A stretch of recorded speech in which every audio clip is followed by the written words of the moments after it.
That's super cool. That looks very. At first glance, this looks very clay-like, which is slightly like I feel a little different than like the normal Eon look, which is like the outlines look less pronounced there.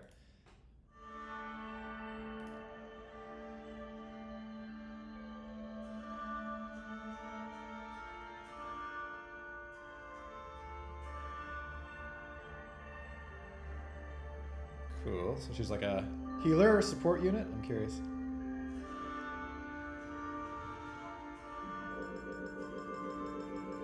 Oh, that's interesting.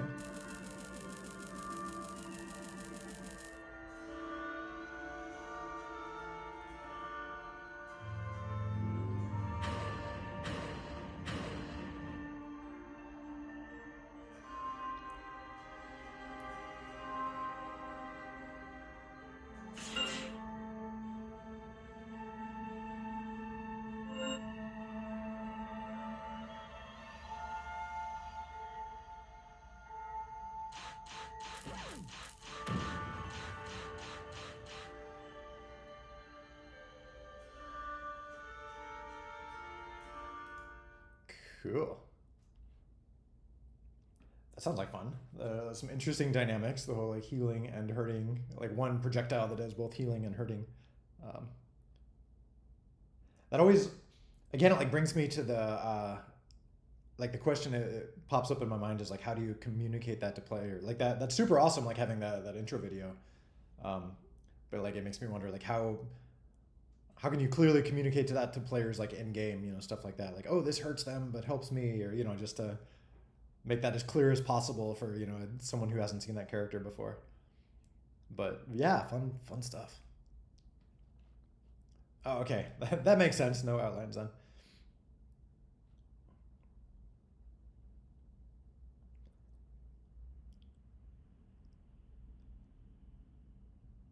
Cool.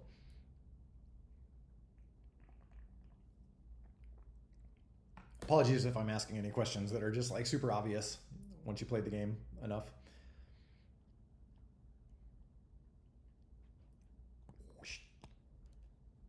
Cool, cool.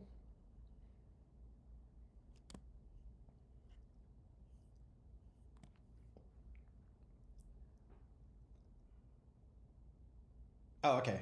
Yellow is healing. Okay, nice, nice.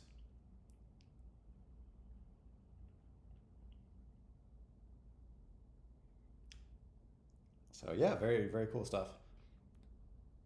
I feel like um, apologies if I ask like repeat questions like this. I feel like my one of my superpowers is I'm very bad at like not noticing things. So I don't know if you call it a superpower, but certain things like when I'm playing games with friends and things like that, I feel like I'm not oblivious, but I feel like I'm like the last one to like learn the map and stuff. I feel like I'm just kind of like I mean, on streaming here, I'm really bad. So if you're watching me play Bomb Squad, I'm terrible because I'm like half talking and half like focusing on the game. But even when I play and I am focused on the game, I feel like I sometimes don't pick up on things as fast as other people I'm playing with. Like I said, like maps and stuff. Um, but in a way, I sort of consider that a good thing. I feel like it helps me like focus on, or like try to focus on like making things easy to learn, or because I'm very good at not noticing things, so I almost feel like I have to pay close attention to making things extra noticeable in order for like myself to notice them, if that makes sense. Anyway, dementia, yes, early onset dementia. I'm getting old though, so it's not that early at this point, but no, it's still pretty early.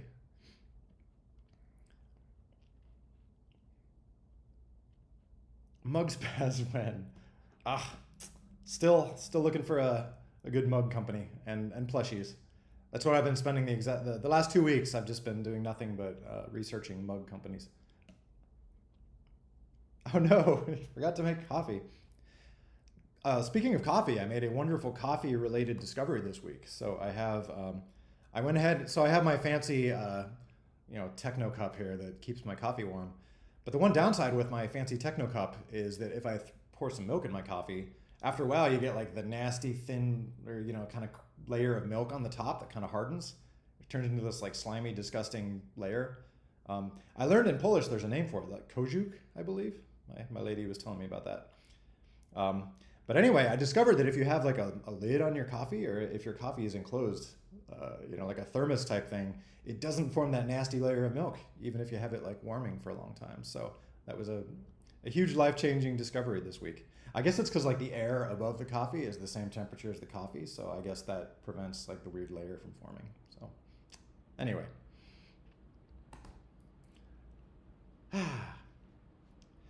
So in real life, I haven't actually been spending 2 weeks looking for plushie and mug companies. So I've been spending 2 weeks on um, nothing super exciting to show, but working on cloud builds basically. So the whole thing that'll let us take like workspaces and use this to like build new characters and maps and things like that. So it's roundabout related to what everyone's asking for, like more characters, more maps, things like that. But yeah, in the honestly pretty near future, we'll be able to come in here and use workspaces to create characters and stuff like that. Probably the first thing that'll be possible is maps, I'm guessing, but everything at some point. I had one in here where I threw a few, like, I have like JSON files and JPEG files and flop. Oh yeah, here we go, test.jpg.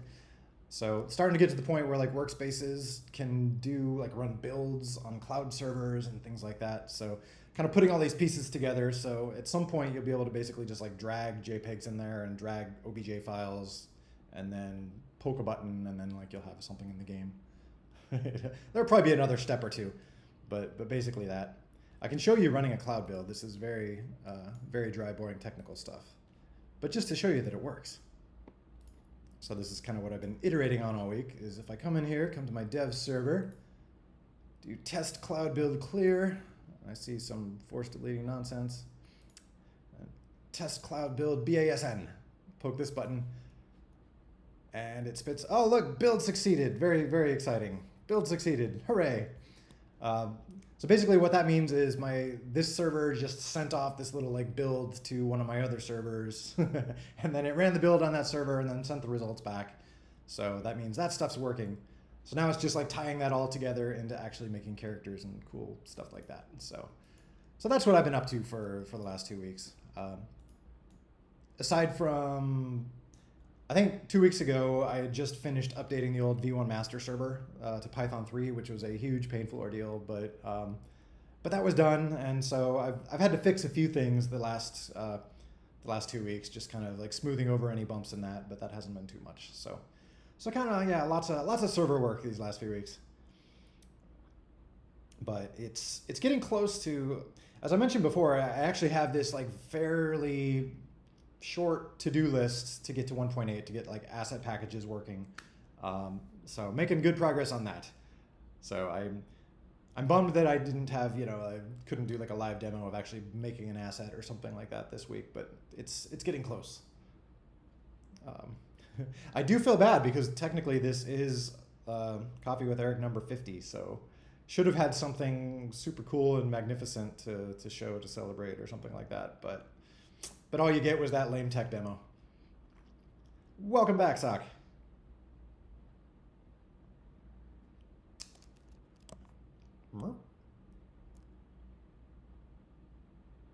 Ooh.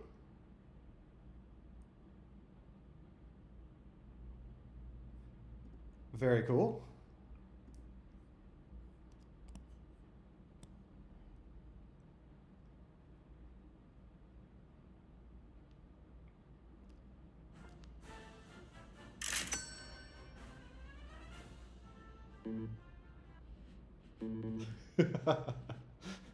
I think that button needs to be bigger. I don't know if you'd be able to hit that.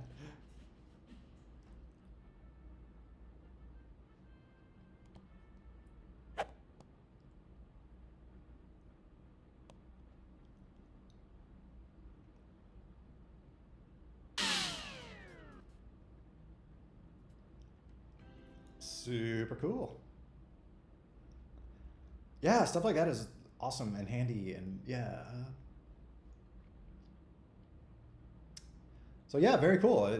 Like totally share that with folks, or yeah, clean it up and. Oh, yeah, awesome work.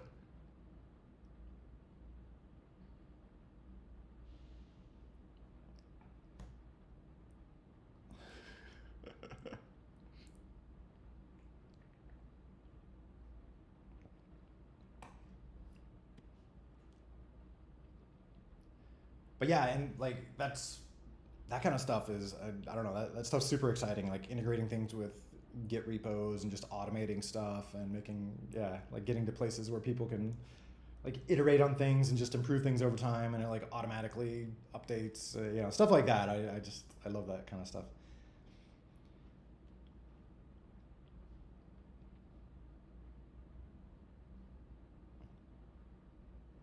Good idea to add more maps with different angles. Can you elaborate?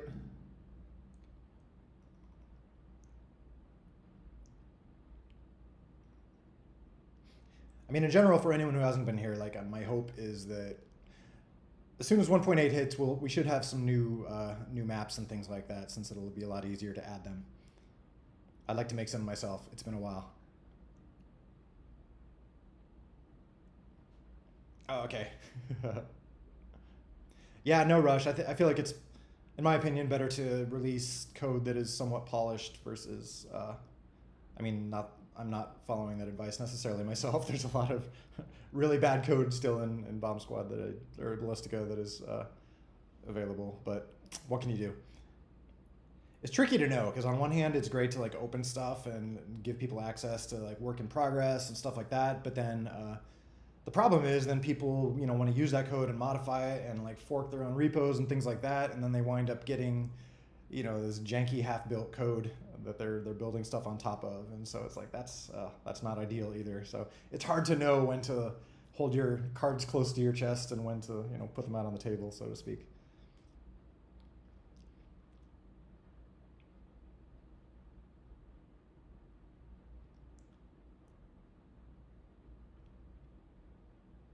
Oh yeah, low gravity. We how do you is it possible to do low gravity like easily in on the Python layer? That's I mean the physics are all in the C++ layer, and so there it would be. Wait, is there an attribute for gravity exposed? I don't remember. It's been a while since I've looked like on globals or anything like that. Oh wow! Impulse message upward every game ticket or every game. Oh no, that is certainly not the easiest. Or I mean, not the, it works, but yeah, that's certainly not ideal. Yeah, we should. I mean, at this point, I'm kind of, well, in a way, I'm all for like exposing extra controls on like globals and things like that. But at the same point, need to be a little bit careful because that breaks compatibility too. Like if any scripts set that attribute and then someone connects with an older version of the game, like they get a message saying like, hey, set this value on your globals node, and they're like, I don't have that value, and that crash. So that's the thing you got to be careful with that kind of stuff.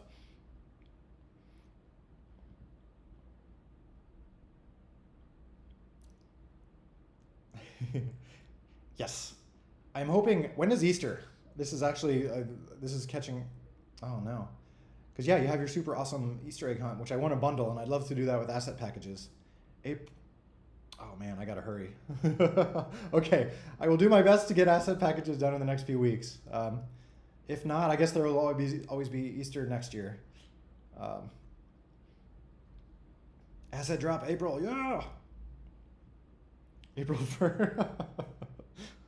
Okay, that's like, well, yeah. If it's not ready yet, then I can do it on April 1st, and it can be like a April Fool's Day thing. Coffee. Whoa. That's how I feel every time I take a sip of coffee.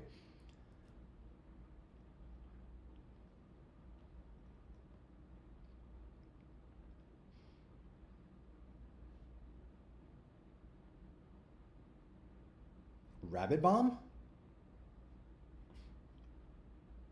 Ephraim moat. I like that term. That's good.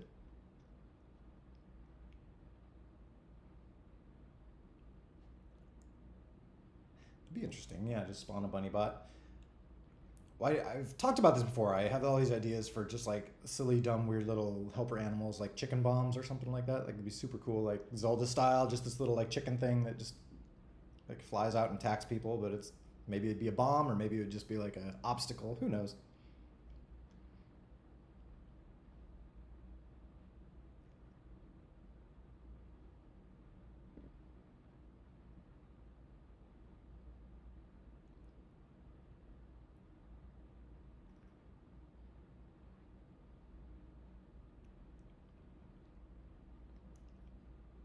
Chicken nugget bomb. There we go. Just throw chicken nuggets. Now that'd be like health power ups. Chicken nuggets have to be a good thing.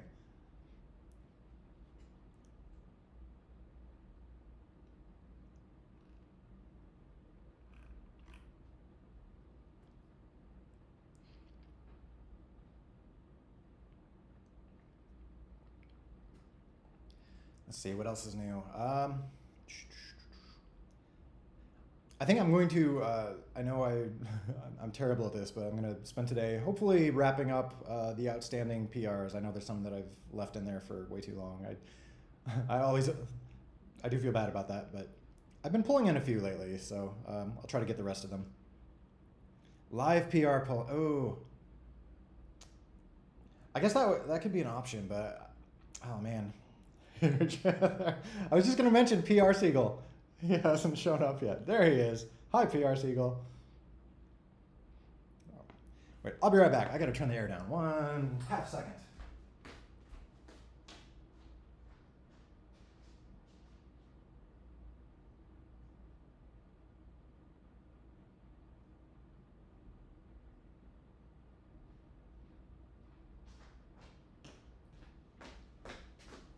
All right, all better.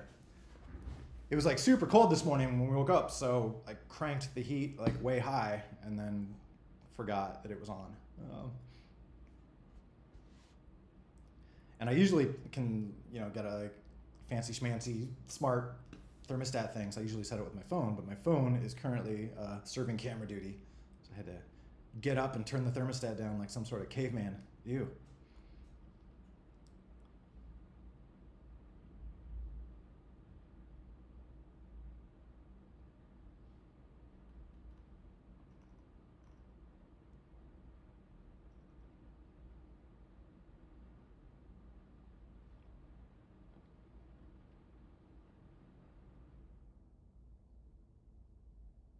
Bomb can't spawn a spaz? It should technically be possible. I mean, a spaz is just like an actor like anything else. There might be weird import order issues or something like that. Like you'd have to work around, but there shouldn't be any technical reason why you couldn't make bunny bombs or spawn spazzes or things like that. I know people have done a ton of crazy stuff like that with bots, like little buddies and stuff like that. Super cool.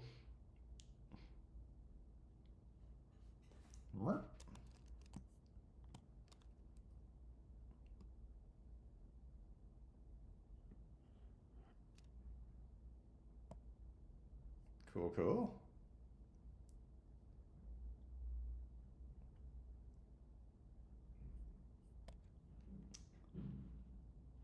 Roadmap. Maybe I should. Is that on the roadmap? I don't actually know if it explicitly mentions the plan is for new maps and characters once 1.8 is ready. Maybe it's on there. I don't know. But anyway, if it's not on there, the plan is to add some new stuff when 1.8 is ready. And so my current for the next few weeks at least, I will be trying to wrap up 1.8. Hopefully only a few weeks, since as we just noted, Easter's coming up fast, and I'd love to get Sock's Easter map in there. I guess I could always just like package it up the old way and release it, but I don't know. I kind of feel like it should be like the inaugural, asset package, official asset package kind of thing. Oh yeah, does anyone have a 3D printer? That would be cool. Like I've never had a 3D printer. I have friends that have them. I am curious. It would be cool to play around with. Or are there good services that they'll 3D print stuff for you and mail it to you and it's not like crazy expensive? Part of me would be interested in that because then it's like their printers are always probably getting better. Unlike if you buy one, it's not going to be state of the art for very long. Or I don't know, are 3D printers like improving? I'm very curious about 3D printers in general. Like, are they getting better? Is a 3D printer like 2 years from now going to be way better than one you buy today? Or is it just like the technology has peaked? Yeah, I'm sure. I guess probably if you printed like a decent amount of stuff, I guess like with everything, it's if you use it a decent amount, it's probably worth buying your own.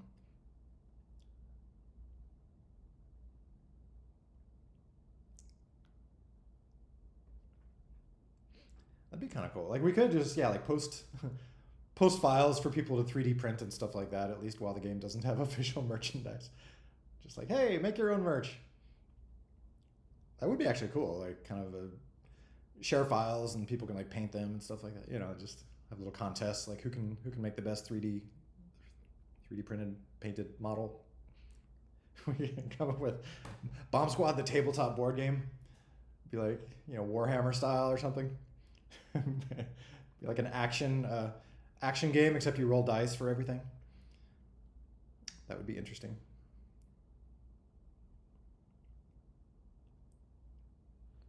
So as far as skins, this I do. This kind of goes back to adding characters or whatever. I do once 1.8 is in place. Once we have, well, for anyone who's not familiar, the reason I'm waiting for 1.8, which is the next big release, is 1.8 will be adding dynamic downloads, which means the game will be able to essentially, it'd be more like a web browser, where like a web browser downloads JPEG files and PNG files when you visit a website. It just like gets everything it needs. So the game will be more like that. Like if someone's hosting a server that uses some special stuff, the game will just download that stuff before it enters the server. So that'll really open up things in terms of like adding new variants of characters and adding new maps and stuff, because right now, up until this point, if I've added a new character, a new map, like the game keeps getting bigger. And I know it's a very small game. It's only like 70 megs or something, but that's also kind of important to make it easy for people to download. There's, if Google's not lying to me, there's a very high correlation between like the number of downloads you get and like how small the game is. Like if the game is very small and easy to download, you get a lot more downloads. So I'm trying to keep the game itself like pretty small. But with 1.8, it will be possible to make these new variations of stuff, new maps and things like that, and then the people that want to use them or that join those servers will be able to get those. So that, long story long, that's why 1.8 is kind of an important milestone for this sort of thing. And at that point, because space is no longer an issue, because I'm adding a new character skin isn't going to bloat the game at all. Like I'd love to. I think it'd be fun to do some like variations of existing characters, like different mods. Get like an existing character with cool patterns on their outfits or things like that. Like it'd be fun to experiment with that kind of thing. Maybe we could open up. I'm curious how one would expose that. It probably shouldn't be like a whole new character. It would just be like, pick Spaz, and then Spaz has different skin options or something like that. Just to show it's like the same character, but like a different outfit that he put on when he got up in the morning.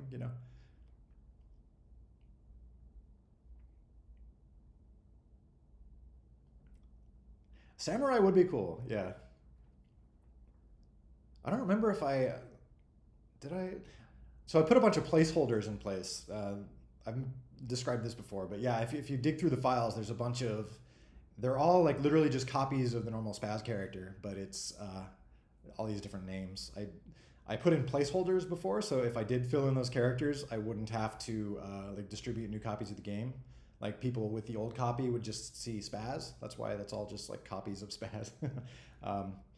But now that 1.8 is around the corner, I'm planning on doing it as downloadable assets anyway. So I maybe should just like remove all those like placeholder assets because they won't be needed anymore. But there's that part of me that worries that that'll break stuff because people are probably using those as characters, even though there's not a reason to.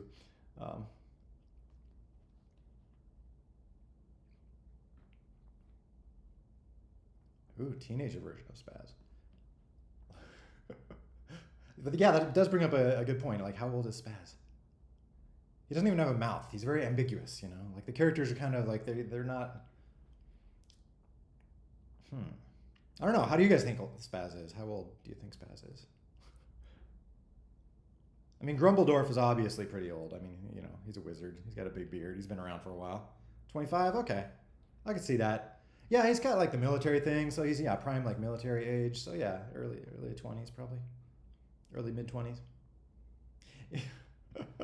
I know Mel did have a mouth in the past. I didn't realize removing Mel's mouth would be cause the kerfluffle it did. I was just trying to make things consistent, like in the world, It's just like everything's just like these little round-headed characters with big eyes and no other facial features. So just trying to kind of, increase the consistency across the line. And also, the mouths don't move, so it was a little weird having like this weird, creepy smile mouth that like wasn't moving when he's talking. Not that it's any less weird to have no mouth and talking. It's like, is that telepathy? Are they are they communicating directly into my brain? Are they speaking? What's going on here?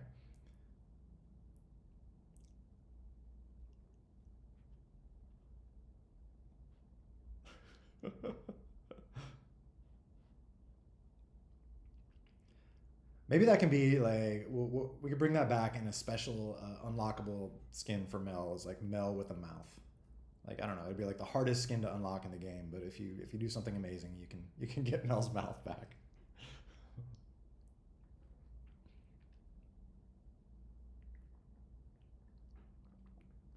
Or yeah, classic Mel. That's true. That could work actually. Yeah, that'd be kind of neat. Goofy Mel. Goofy classic Mel. Yeah, I guess there's a few. I mean, Mel went through a slight revamp. I revamped the icons on a number of the characters. So, I mean, that could be part of the skin too if you want, like, get the old icon. I know some people liked those. I never knew if, like, how much of that was like, oh, they liked the old icons better, or if it's just like nostalgia, like that's the one you started with, and so you like it more, sort of thing. It's hard to tell.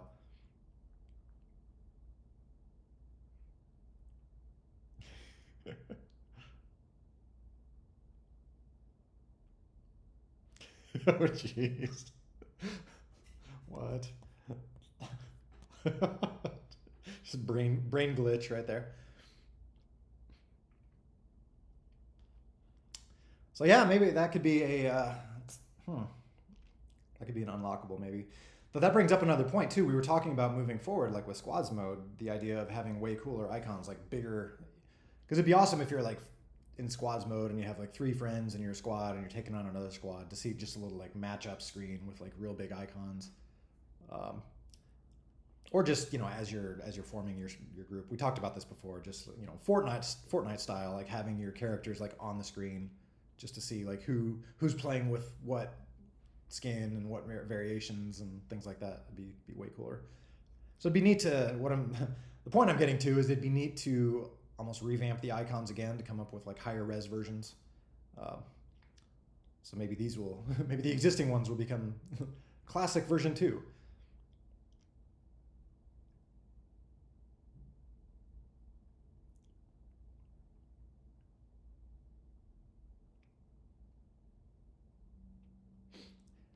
Yeah, I do. I do think whenever there's like a revision to the game physics, so it'd be like Scene V2 or something like that, where we're open to making changes, it would be great to kind of pull in some stuff that's been popular with the community, um, in terms of balancing the game better for pro players or whatever.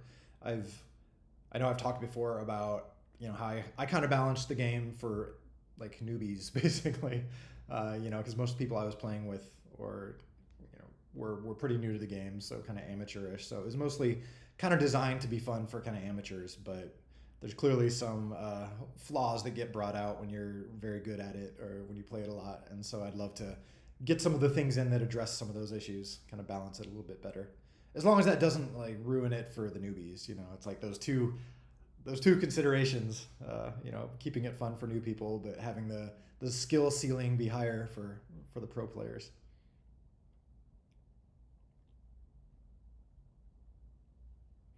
But yeah, samurai is a good idea. We should have like some sort of uh, I don't know, like a poll or something, or something where people can just like put their requests in for yeah, like what character you'd most like to play as. Samurai's a good idea though. I'm trying to think out of the ones that I put placeholders in, like the ones that I was kind of excited to implement. Um,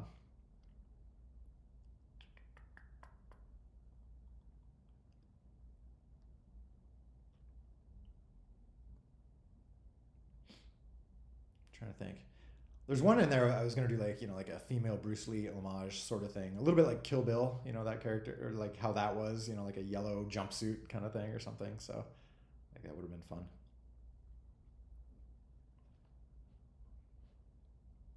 or like at night. You know, there's lots of the camera keeps doing the slow zoom in on my face. It's so dramatic. I love when it does that, but I feel like I need to say something dramatic every time it does that.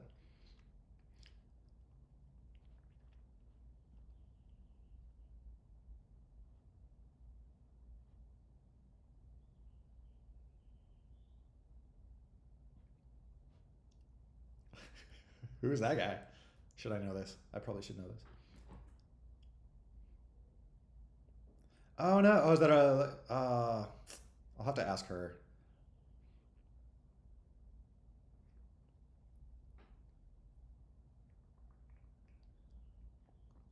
Ah, okay. I'm going to screenshot that and ask her later, and I will be very disappointed if she doesn't know.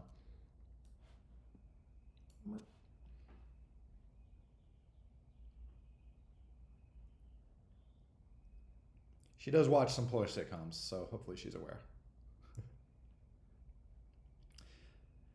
Ah, but yes, it's good lore. That yeah, this topic keeps coming up too in terms of there's not really official lore for the characters. They're more just and my answer is always that I'm going like the Nintendo route, where it's kind of like the characters are actors or like they're blank slates, and if we put them in little situations, we can add lore for those situations, but they're not necessarily they don't have their own lore that comes along with them. I was mentioning like Mario and Bowser. Sometimes they're mortal enemies trying to kill each other. Other times they're playing tennis. So it's like they're seems like there's not like a single lore to them. Make up lore on the spot and make it canon. All right, that could be our for the 50th show here. We're gonna come up with Bomb Squad lore. Quick, throw something out there. Let's come up with some lore.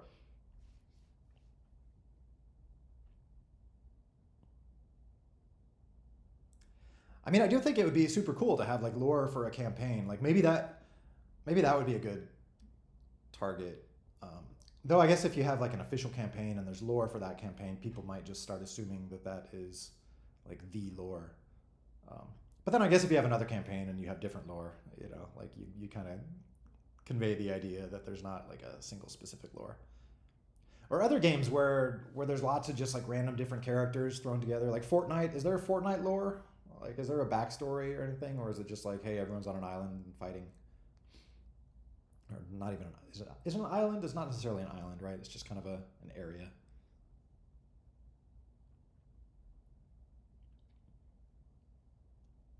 But I don't know. That would be fun. Just coming up with a story, even if it's just like a self-contained story, just for a campaign. Um, I love good stories. I grew up like some of my favorite games were the Final Fantasies, and those always had great stories. Like different characters you get so attached to, and things like that. It's always like sad at the end. It's like watching a show for years and then it ends, and like you're like saying goodbye to these characters that feel like family. It's like I love when games do that too.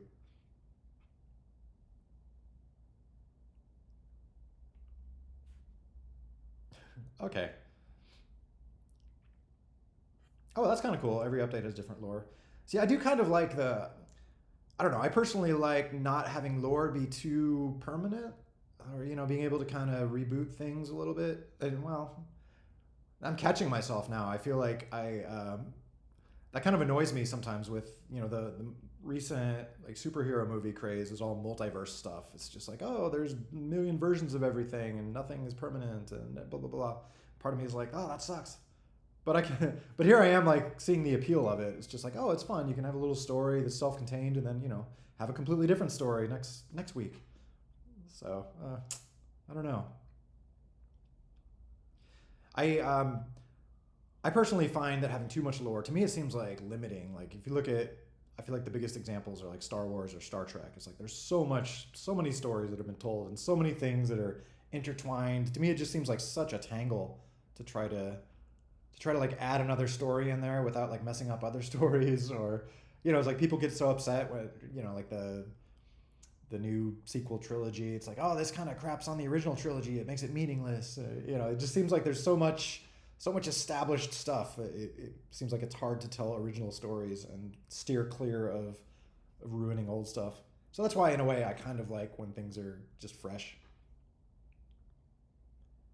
But yeah, multiverse. Yeah, I guess it could fit Bomb Squad. So that could, I mean, if we did do the like everything has a different story, that could kind of I mean, yeah, maybe that could be like a backstory. It's just like a multiverse type thing where there's different versions of these characters in these different worlds or something like that. So like that itself could be a story, but it could also like free us to make different stories. So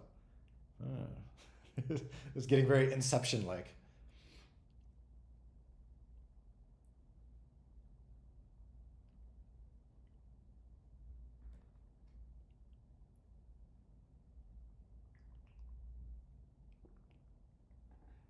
And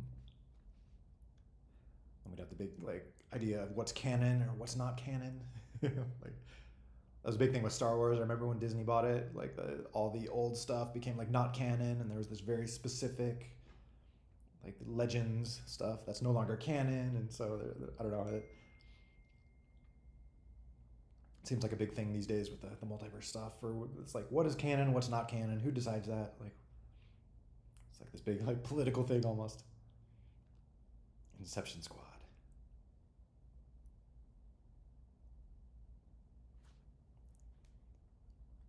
But yeah, it would be fun to make a campaign. Some of you guys have done like really awesome campaign type mods, yeah, with like stories and things like that. It'd be fun to, yeah, like see how far one could take that, or make like a full on like just RPG where you really like get attached to the characters or things like that. That does make me like wonder what it would be like working on one of those, like I mentioned, like Final Fantasy games that I loved growing up. Like it'd be interesting like seeing what that was like to produce, just like how do you like weave that story in with the gameplay and like test all of it, and yeah, it just seems like so immense. Or I guess like any modern like AAA game, there's so much there, and such huge worlds and so many items and possibilities and all that stuff. To me, it just like that seems like overwhelming. Like how do you? I guess they have huge teams and billion-dollar budgets and things like that. So I guess that's how you do it. But yeah, just like that, the scale of that seems like so intimidating.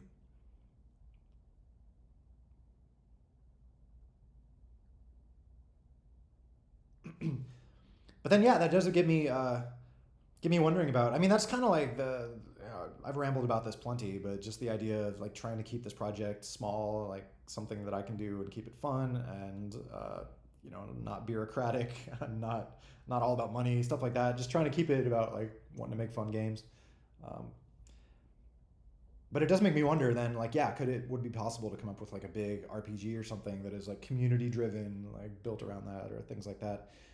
There are some games out there. I was a big Linux head for a while. I'm more of a Mac guy these days, but I still love me some Linux. But it was interesting to see like the fully open source games that were there. There was that one. There was an RPG for Linux. What was the name of it? There was like an open source RPG. It was always one of the things. Oh, Wesnoth. Wes. This was always one of the things installed on like on Linux distros. The Battle for Wesnoth. I think this is like it's kind of an RPG type thing, but fully like open source community driven type thing. It was fascinating.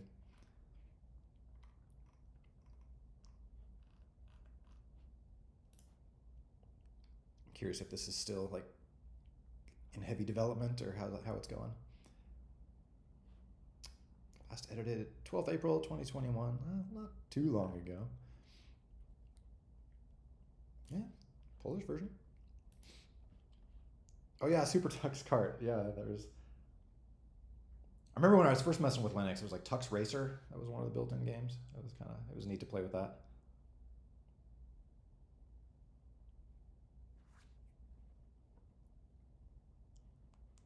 Oh, that's true. That is an interesting idea.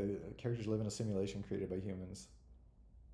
I mean, my basic like, kind of gut idea was that the game is just kind of it's like a kid playing with toys, So it's just like someone like building stuff out of clay and making them fight. It's almost like what's happening in their head. Um, so just kind of this primitive imagination based amorphous thing. But yeah, it'd be interesting to take it in a more yeah, like sci-fi route or something. Like this is like a simulation created by humans. Yeah.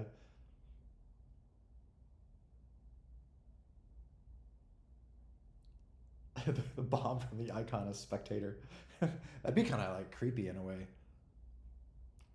It reminds me of what there was a Zelda game with like a big creepy moon like in the background, right? Or I just remember playing Smash Brothers, and it was like a level that was based on that game, and the moon would like just like zoom in and look creepy. I never played the Zelda game, but Majora's Mask, yeah. But yeah, that reminds me of that. If we had like creepy smiling bomb like looking down at you from the background. I always did think it was the original Mortal Kombat, which was like my favorite game. Well, not my favorite game, but it was super cool back when I was 12 or whenever. Dating myself there for. But there was like the throne room level where like Shang Tsung was like in the background and he claps when the fight's over. Like that was kind of a I hadn't seen that before. Like just that idea of like this someone just like watching. I guess Street Fighter did that. There's plenty of levels in Street Fighter where there's like people in the background watching you fight, but for some reason like the Mortal Kombat one stuck with me.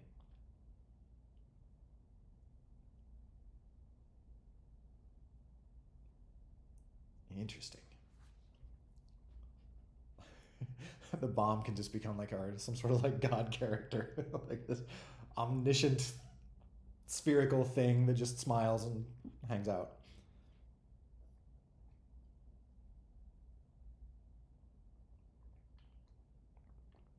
Ah, it's a bummer. There's not more hours in the day. Like there's.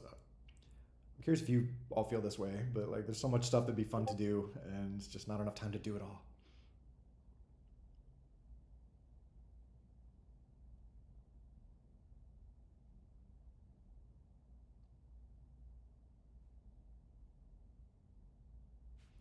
Oh, is there Smash lore? I'm curious. Like, is there Smash or what is Smash lore? If can you describe that? Like, is there a backstory for Smash Brothers? Like, why they're all fighting?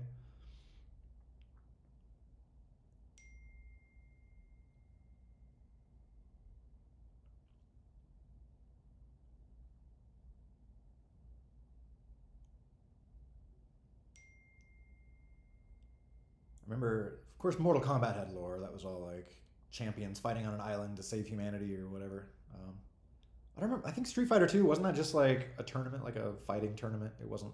There wasn't like all the characters had their backstories, but I don't think there was like an overarching backstory. Yeah, to me, Smash Brothers always seemed like that, where it's just like yeah, playing with all your toys, no matter where they came from. It just seemed like how would you give that a backstory?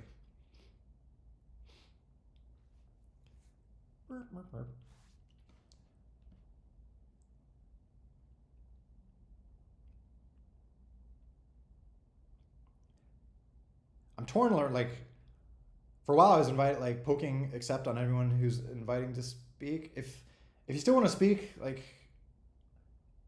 I don't know, like I'm trying to decide like should I hit accept on everyone or is it something? Because sometimes we get people speaking where it's just like,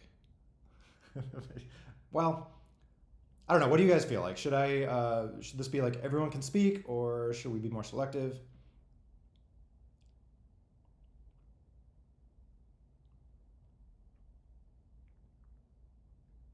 I mean, I love having people speak. I don't want to like prevent anyone from speaking if you want to speak or something, but maybe I should just hit accept on everyone. I don't know.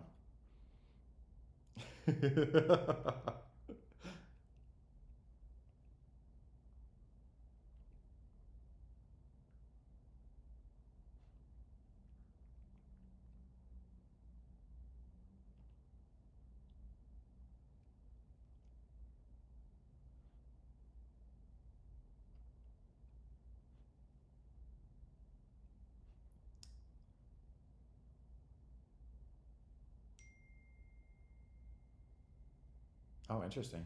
Huh.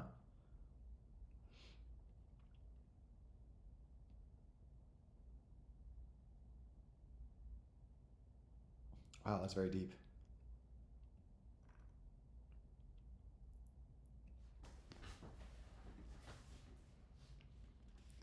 Okay, so yeah, I'm gonna have to give some thought to some some good meaningful sounding lore or meaningful lore that could kind of back something like that, like open ended. But yeah, it's very yeah nostalgic, like interacting with the ghost of your childhood, or. Oh gosh, I guess that's the danger now too. Like if you come up with something that's too vague or there's like, yeah, it's interesting how AI has a certain feeling sometimes where it's almost like too creative or not creative, but too random. Where you kind of get this sense like, oh, this feels like AI. It doesn't feel like everything connects in the right way. Whereas before, maybe that just like seemed like a certain type of creativity. It's just like, oh, this person's maybe on some drugs or something, but wow, they're sure being creative. But it's like now we see that same thing. It's like, oh, this feels like AI. So I don't know. Interesting how perspectives change with technology and all that. Oh no, are we putting you to sleep? What's that mean?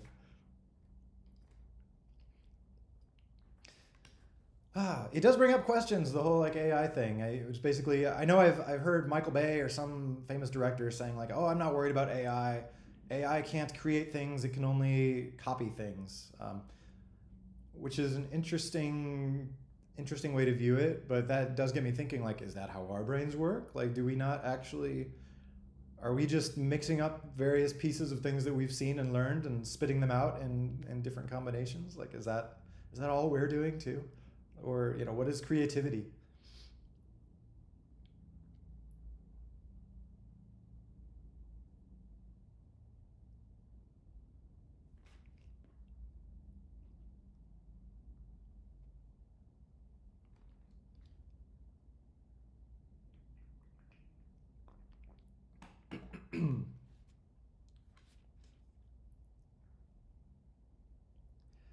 It will be interesting. I'm planning to go up to San Francisco next week. So for quick backstory, I've mostly lived in San Francisco in California for most of my adult life. I'm currently down in Southern California for the next year or two, in like Los Angeles. But I'll be going back to San Francisco next week for GDC, which is Game Developer Conference. So meeting up with some folks I haven't seen in a while and doing a little like seeing what's new. It's going to be interesting. I'm sure there's going to be like so much AI centric stuff. It'll be interesting to see. Um, it's for better or worse, it's definitely like the buzzword right now. Whether or not it's like a bubble or overinflated or is actually going to take over the world or whatever. It'll be interesting to see like what everyone's talking about. Okay, I won't end the stream in the next 20. No, this will be probably the normal like 2 hour time, so we still got time. It's only 52 minutes in.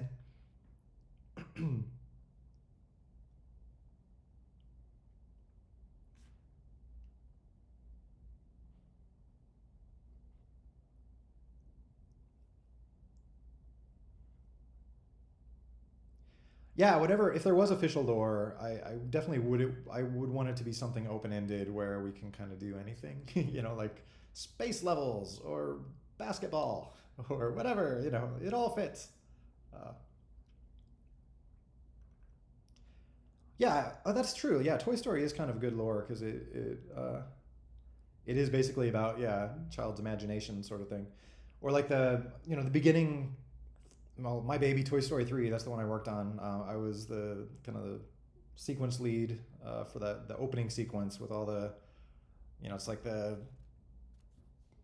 lasers and shields and like barrel of monkeys exploding and all just basically like a manifestation of Andy's imagination. So that was kind of neat. So that reminds me of that.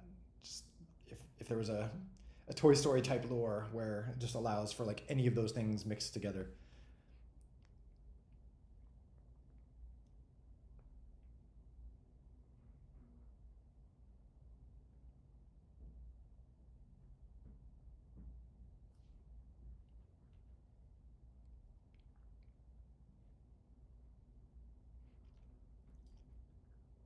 Make it canon. Oh man, I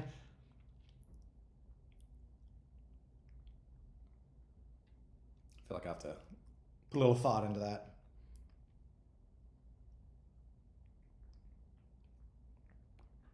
But that could be kind of neat, just like some overarching thing that, like I said, that wouldn't get in the way of making a little like mini RPG that had its own very specific story or something with. Or I'm trying to think of other things. Did anyone watch the show Westworld It was big a few years ago. It kind of petered out, unfortunately.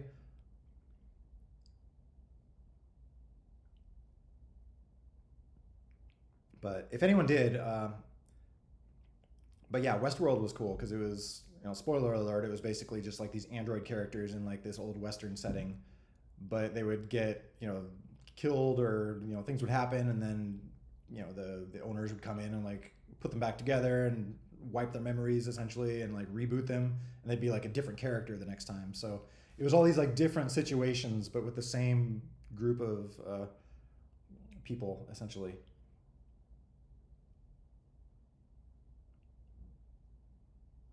Ballistica Minesweeper.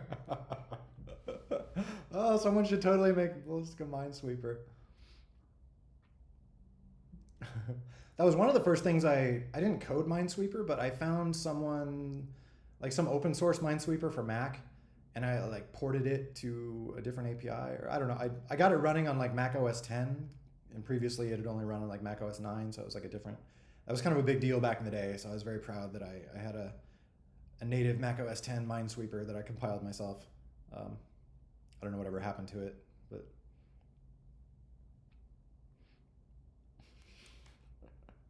oh gosh. If anyone wants to see me play, like you're in for a treat, or not a treat, but the opposite of a treat, whatever.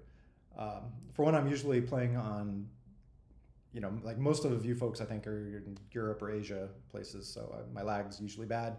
Plus, I'm only half paying attention, so I'm probably always the worst player in the game. So if anyone expects me to like jump in and see like some amazing like Neo powers, like you're gonna be sorely disappointed.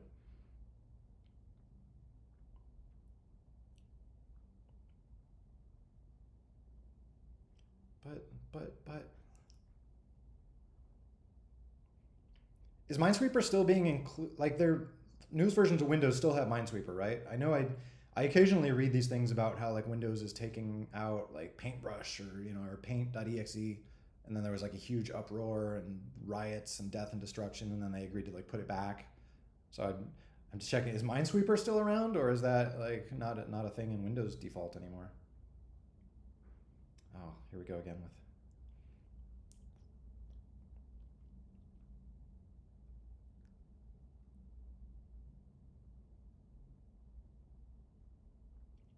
Why Jack is the suicide?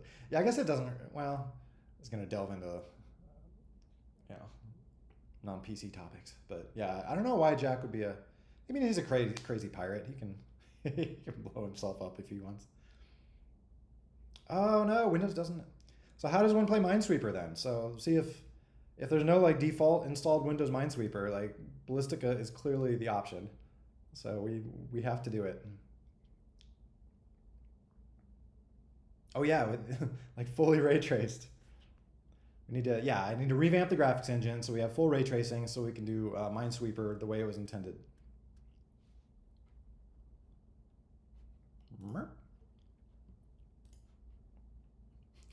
Nice.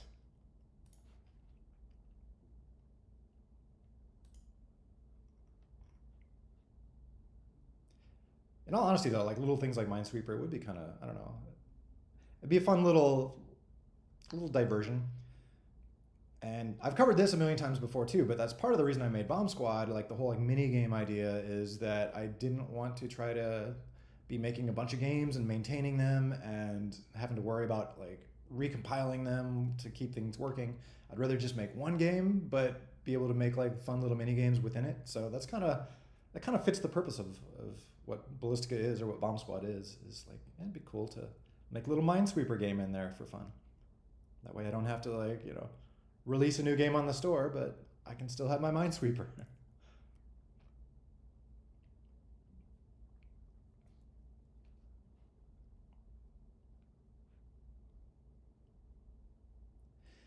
That does, yeah, in a way that is a nice lore.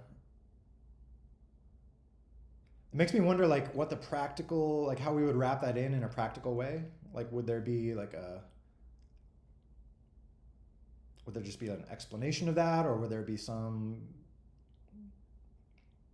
yeah, like would you interact with like that child, or, I'm just wondering what the like how it would affect the game kind of thing. Did anyone see the Lego movie? The Lego Movie had sort of a similar premise where like the whole thing was kind of in a child's imagination, and there were some scenes with like the child, and it sort of like factored in like some of the Lego scenes, you know, kind of factored into the real life scenes in interesting ways.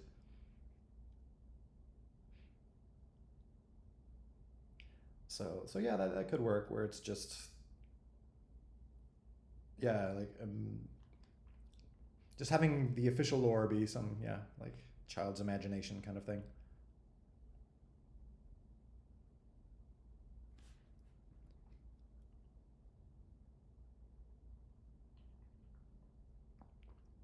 But yeah, it just gets me wondering like how would you surface that in the game, or how would we you know before you start playing the campaign or something, would there just be like a little story page that would just talk about it, or you know what I mean, like what would the practical you know change to the game be?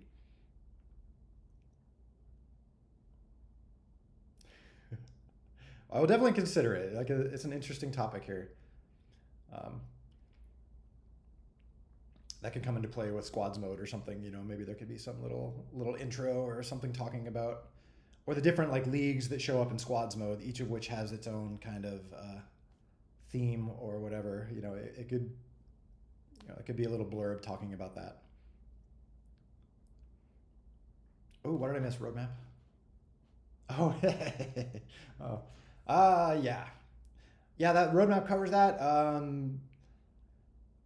The plan is for the official Steam launch to be version 2.0, which is hopefully not too far off. We're getting very close to 1.8. 1.9 is all about squads mode, and then 2.0 is just basically polishing up and re-releasing um, on iOS and Steam being the big ones. Um, DS probably not. I'd love to do like a Switch version. By that time, there might. I mean, by the time I would get to that, there might be like a Switch 2 or something. Not that. I mean, I think the Switch 1 would be more than enough horsepower for Bomb Squad as it is. But it could be interesting to, you know, if they're on Switch 2 at that point.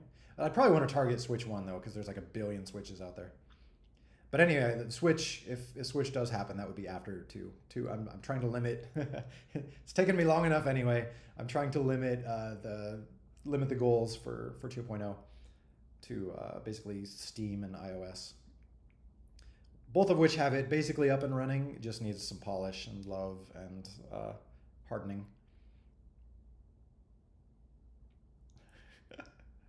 Well, see, so that's kind of the plan. Is I want to not rebrand it, but kind of make it feel like a new game. You know, with like a subtitle or something like that. I don't want it to just feel like, oh, Bomb Squad 2.0, like with a little 2.0 in the corner and that's it. Like it'll be switching to squads mode as like the primary thing, so I kind of want it to just feel fresh.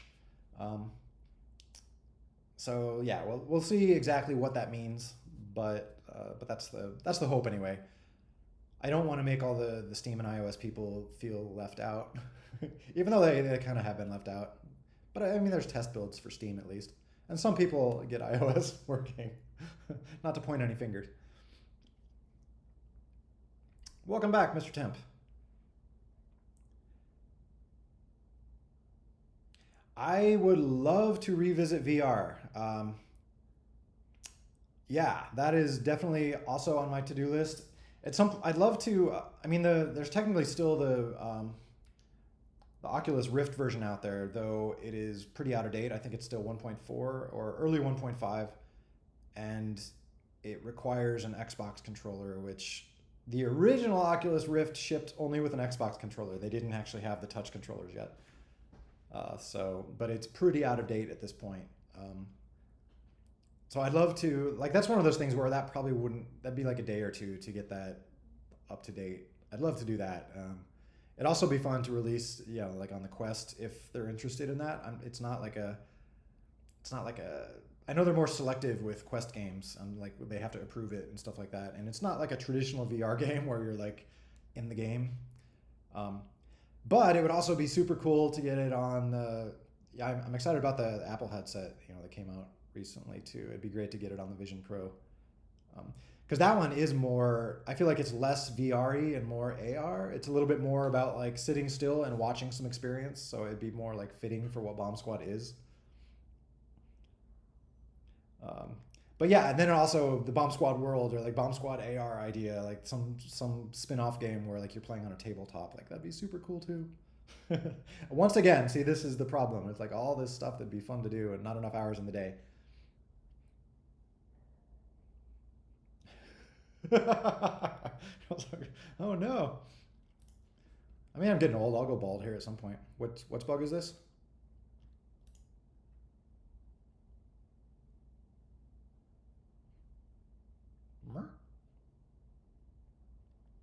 Oh, is that this looks like a wishy-washy physicsy bug. I could see that being something that maybe in hopefully in like Scene V2, or like when we revisit the physics, hopefully we could make that behave more predictably. Because yeah, it does look like it got punched in one direction, but the physics wound up making it shoot in another. Um, and I think that's, just kind of random physics chaos. And some of that, I have an idea about how to do that kind of stuff a little bit better, making it a little bit. I mean, and on one hand, it's good to have physics be in control, and so you get a lot of random goofy stuff. But there are cases where I feel like having a little bit more explicit control over things instead of physics would be good. And something like that, I think, could be an example where it's like it clearly doesn't look like it's going the direction it got punched, even though somehow the physics might. I imagine what's maybe happening is like the punch gets to a certain point, at which point like this little physics sphere appears, and the sphere might just like be appearing in such a spot that it shoots the thing to the left instead of straight, So there's probably a smarter way to do that, where it's like instead of using a sphere with a collision, maybe just like applying a force in the direction the fist's moving or something. There's probably a smarter way. So yeah, so for the next like iteration of physics, like Scene V2, or whenever we do a iteration on that, like hopefully that's something we could improve. But that's also something that's kind of locked down a little bit now, because I can't really change the character physics and stuff right now without breaking backwards compatibility. So the existing version of the character will probably stay how he is. Roadmap Seagull's here again.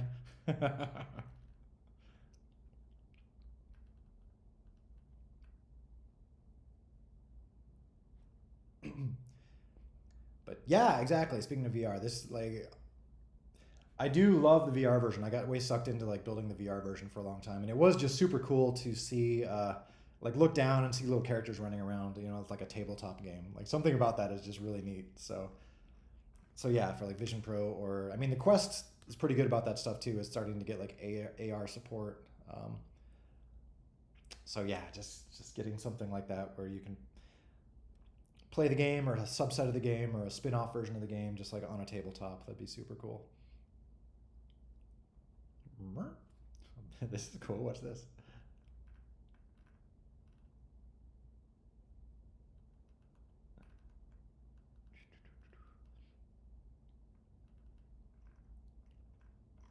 Oh yes.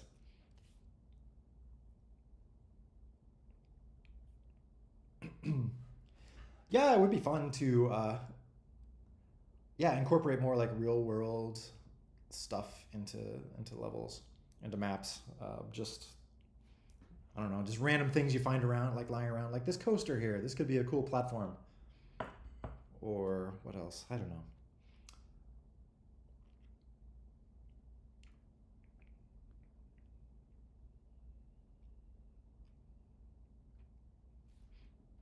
But yeah, there was old game I played on Super Nintendo way back in the day, Micro Machines. That was kind of the premise there. Is like you have these tiny little cars driving around on like real world environments. So it'd be like a pool table, or some kitchen counter with like dodging oranges and things like that. It was always kind of fun. Deserted bus. Interesting. Oh god.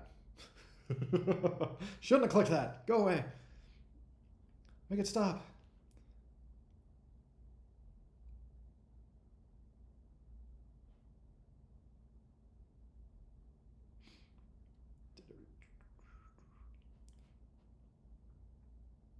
Oh yeah, that's what I was just mentioning is like the idea of adding more real world objects into maps. Like that's kind of cool.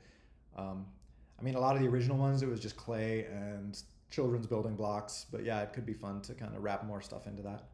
Um, the one that reminds me of one thing though is for me when I'm building maps, I usually I'm building out of clay and building blocks, and I put them together, take a bunch of photos, convert that to 3D, and then I wind up like changing the map significantly. So I'm like smashing things and squishing, squishing stuff and resizing things and like hacking stuff in Photoshop. So it might be a little bit harder if stuff is built out of something where it's like a fixed size, or like a some kitchen item where it's like I can't actually like squish that on one axis or something. But maybe that's not a bad thing. I guess the best solution is to come up with like a scanner or something where it's like ideally it'd be awesome to be able to just like make those changes in real life and like recreate the map by scanning your counter again or something like that. The problem is right now it's kind of like labor intensive to build those things. I feel like the fun part for me is like putting up the building blocks and like making that map design, but then it takes like 2 days to convert that into a model and get that into the game and getting it looking good. Um, and so it'd be super cool if that could be more automatic. And we might get to that point. Like there might be apps out there that I could plug into, or there's some. I know Apple has some tech for like automatically scanning 3D objects. Like I could experiment with that. Uh, get to a point where you could just plug in some photos and it would just like generate a map for you that worked decently. Like that'd be super cool. I don't know if like the tech is there yet though, but it'd be fun to get to that point. Ideally, it'd be great to just be able to like where your map editor is just like real life. Just like move some blocks around. If it feels unbalanced, then like just add some blocks as opposed to having to like hack it together in Blender and Maya like after the fact. So long-term goals here. Oh, some interesting ideas. Map editor, that would be super cool. Yeah, I'd love. I mean, I'm trying to like keep that in mind. Hopefully, with the the upcoming stuff, asset package downloads and things like that, maybe it'd be possible to start doing things like that in terms of. It'd be great to like pull in some like this map model. Like I would grab this map model and then I'm gonna click a point on it to place a spawn point. Stuff like that where instead of having to pass in coordinates in a JSON file or whatever else, like it'd be great to be able to at least use a map editor to like generate that JSON file if nothing else. Um, Lua API. I am less certain about this one. Like Lua is super cool. It's like lightweight and fast. Um,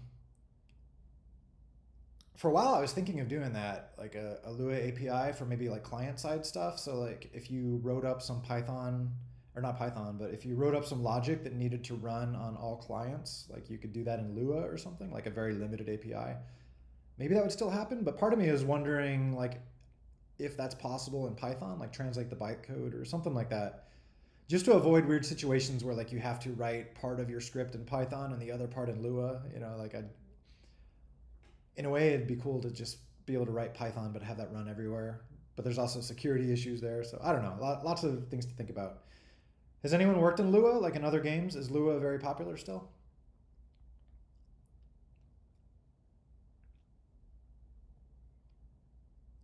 PyLua? Is PyLua a thing?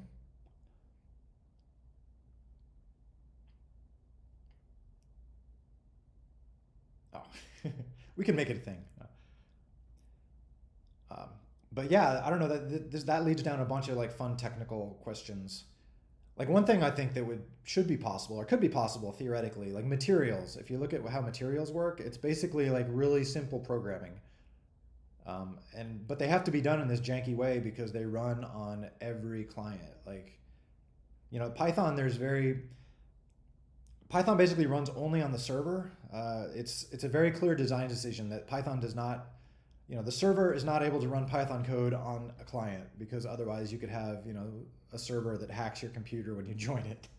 So it's like we don't want that. That's a very clear like security no-no. Um, so things like materials, they're basically very simple programs, but they do run on clients. So they have to have like very strict rules. Um, and so when you're defining a material, like there's really this janky Python call to be like, okay, if this thing hits this thing, then do this. If it hits this, then increase friction. It's if you look at it, it's a bunch of just like a few if-else statements. And so technically, like that could be written in Python or Lua or something. It's just if we had a way to make sure that that is a very limited and strict and secure, we could allow writing it in Python. So like I don't know, I'd love to explore ideas like that, like making materials just Python code or something. You would just be like limited in the code you could use. Um, or Lua could work there too. But again, like that scares me a little bit, adding like a second language, like writing Lua code within Python code. That sounds a little hairy or a little like not elegant. Anyway, sorry, I'm getting on a sidetrack. Where'd that list go? Mer. Adding building blocks, that would be interesting.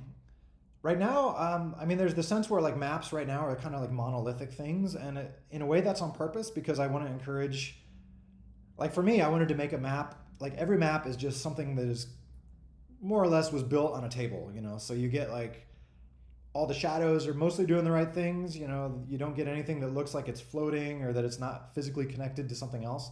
So I feel like there's value in that, like having things look real, subtle reflections and, the light playing off of things.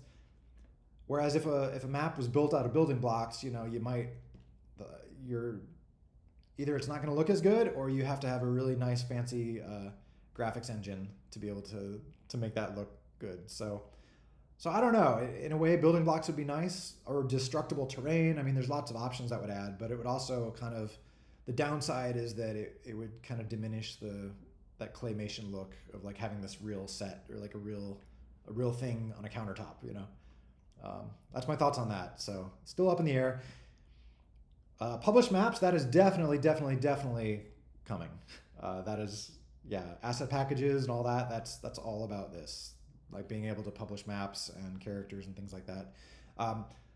As I mentioned before, there will probably be some sort of limitations in terms of, it may be something where like you can publish maps and characters and like give codes to your friends to use those or something like that. There will probably be some sort of approval process if you want to make something that is used in like on default public games or something like that, or there would be maybe each season we could add like a few of the best things that people have made or something like community made stuff. So there, yeah, basically there's questions in terms of like how widespread you'll be able to share things. But I do want to find a good balance there where like if you make something that's not something that I could approve for the game itself, but you can still like share it with your friends, or you can still have fun with it. So I'll try to strike a balance there. Part of that is I don't want to risk copyright infringement lawsuits or things like that. If people are publishing stuff from their favorite movie or game or things like that. But that happens a lot with modders and all that, so I'll just have to thread that needle in the right way. Or the red health pack, yeah. I am really curious, for anyone who doesn't know the backstory, the red health pack, I changed it to green recently because technically, you're not supposed to use red, like a red cross in any sort of like work of fiction, which I think is a dumb rule because I feel like it still conveys to people that has something to do with like medicine and health and all that. I don't know. But there have been like a few games that have gotten cease and desist orders from like the Red Cross, the International Red Cross, for that reason. I wouldn't imagine they'd go after a little small game like Bomb Squad or something, but you never know. So just to be safe, that was changed to green. I'm curious, has everyone gotten used to it at this point, or does it still like seem weird and jarring? But yeah, something like Steam Workshop type stuff, like that would be super cool. Even allowing people to make money off of their own stuff or whatever. Maybe we could tie it into Steam Workshop. I know we've talked about that before, but yeah, that's in general. I mean, that's why I'm spending so much time on. I have my janky pipeline that I use to build all the original assets and stuff, but I'm trying to, going forward, I'm trying to build this whole system that I can use for my own stuff, workspaces and the like.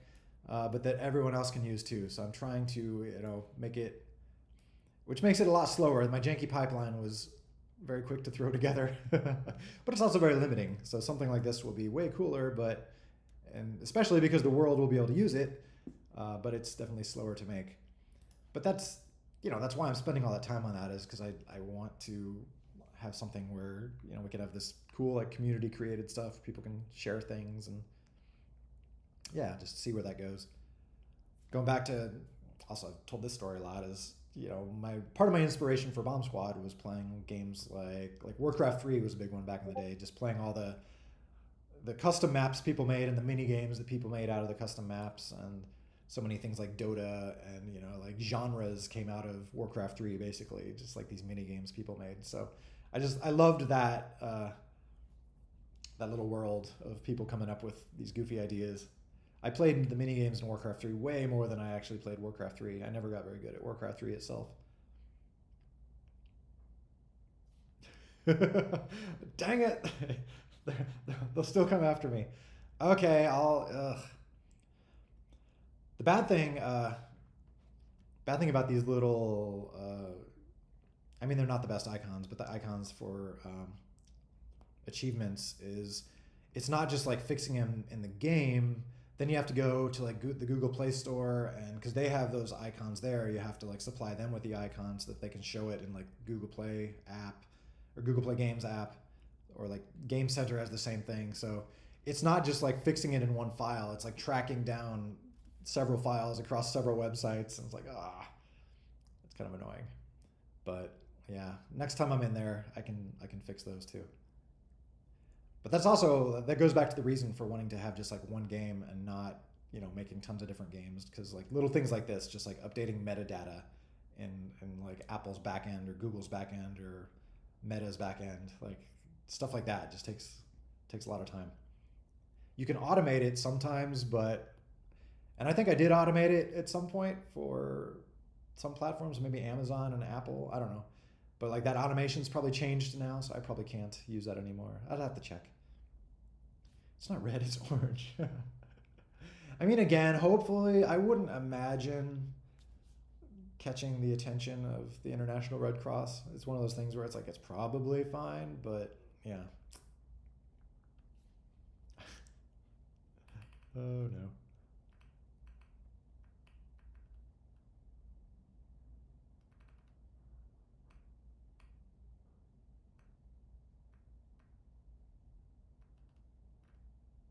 No more bomb dropping sounds? Wait, did bomb dropping sounds go away? Was there I know originally like the old school game had bomb dropping, like 1.1.0. Did that even have it? Like way back in the day before like the 0.6, it was, you actually dropped bombs. You didn't, like when you press the bomb button, it would just drop a bomb. It was more like Bomberman, if you're familiar with how that works. And so in that case, there were sounds when you dropped it.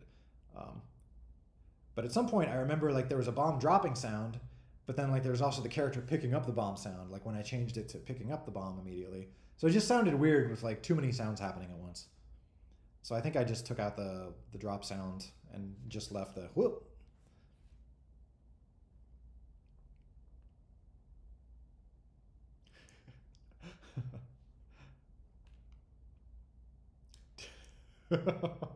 He knew more pro. Oh no. So I'll feel super self conscious if people are actually like tuning in to expect me to be super pro. Let Eric cook. No, I should have. There was a time I was probably decently pro. Like when I would say I probably peaked in like when I was first tuning the single player campaign on like hard mode and things like that, because I played that so many times just to make sure everything was like beatable. I got pretty good at, but even in that case, like I was good at taking on bots. I don't think I was ever good at taking on humans.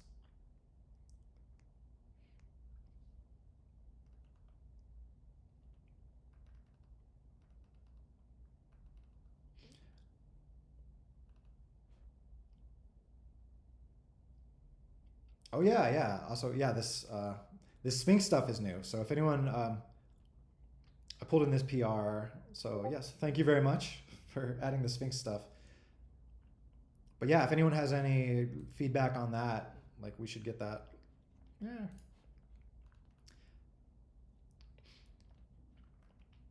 So we had PyDoc or PDoc, I guess, in there for a while, which was a little bit more like out of the box documentation generator, which did a decent job, but it was a little bit like Sphinx is what all the big boys use, all the big websites and things like that. They use Sphinx to generate Python documentation. So it's a lot more like customizable from what I understand. So we should be able to make it, exactly what we want. So yeah, if anyone, check out this new stuff. And yeah, give some feedback.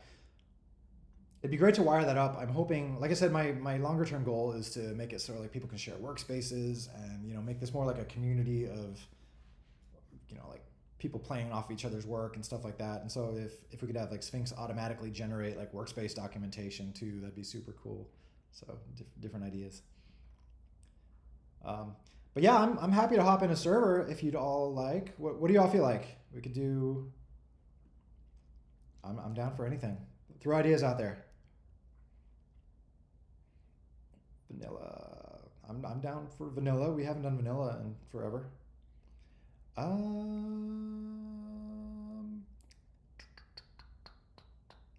Would someone? I'm trying to think like who would be the most centralized if you want to just create a private party.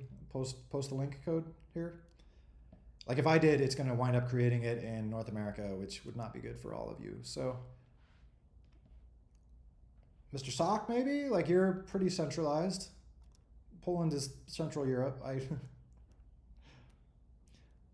It's funny, my lady, this is a point that comes up, like when people are like calling Poland Eastern Europe, I guess it really like rubs Polish people the wrong way. So I very much learned to say Poland is Central Europe. Okay, let's do it. I have to dive down. I have a few bomb squads here, so I have to be careful which one I launch. Got overclocked, Eon, and regular. So. No.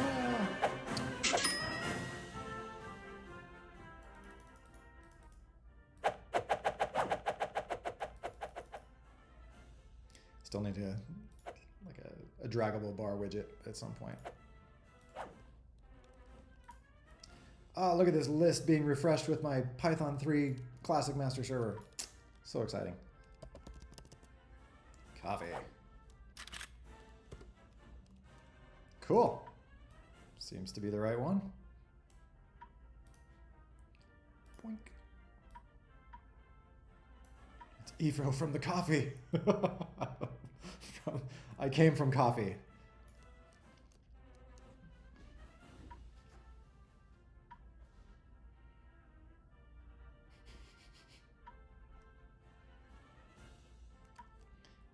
Let's see. All right. My controller has some batteries here. It does. Hooray. Oh.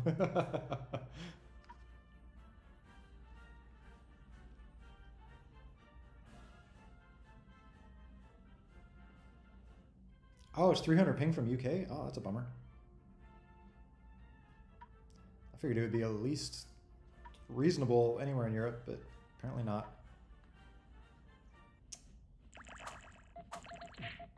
Was there somewhere that would be better, like more centralized?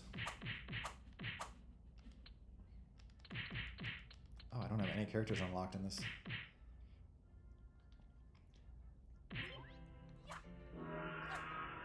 So many spazzes.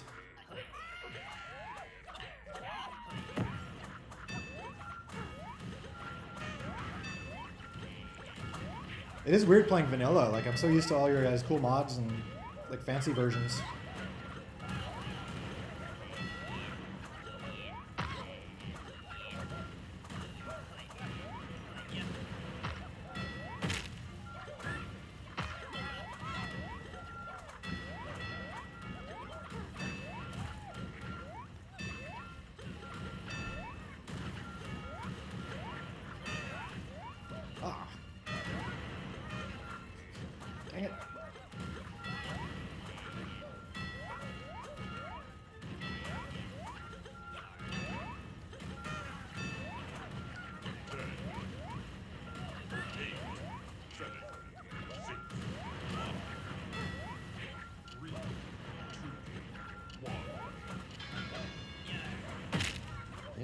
go Team Blue.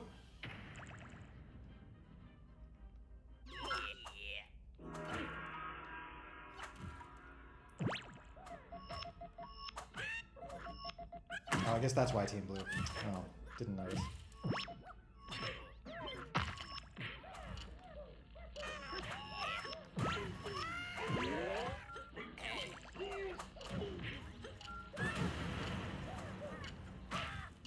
Oof.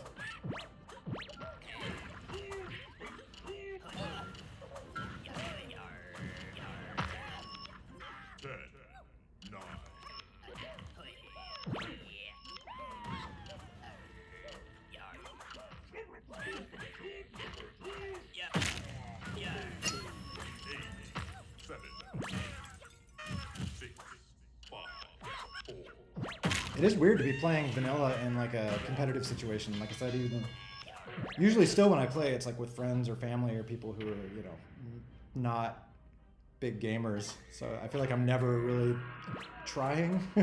Not that I'm great or anything, but you know, I always feel like I'm just kind of like playing to make it fun for people. But this is the first time where it's like, oh yeah, everyone here is probably good.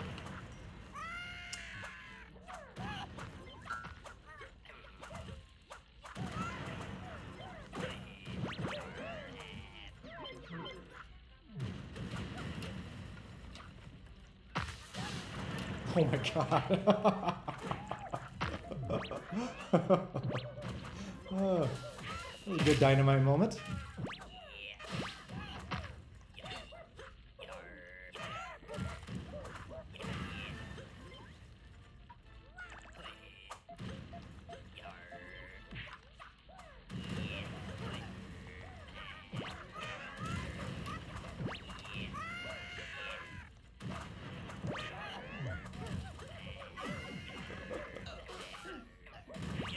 Sock is a beast, as always.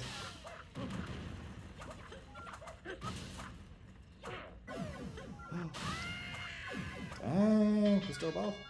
Very nice.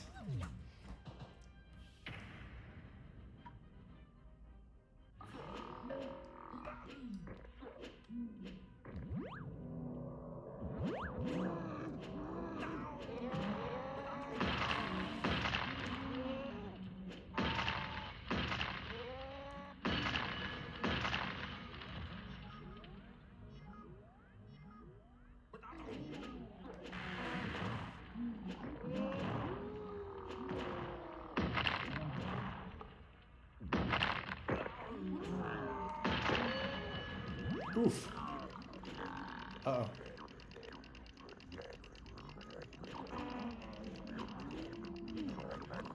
Oh no! Oh, at least he was invincible.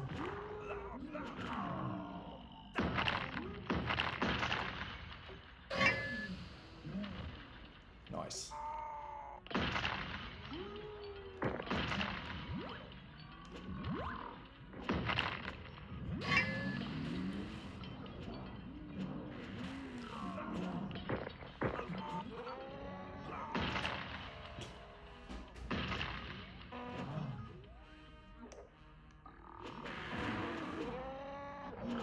Ruh-roh.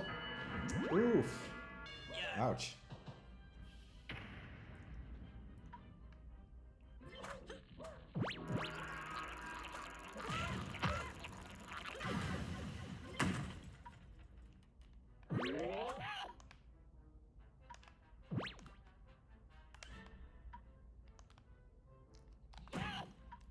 So this has quick turn turned on? I guess I can't tell super easily with slight lag.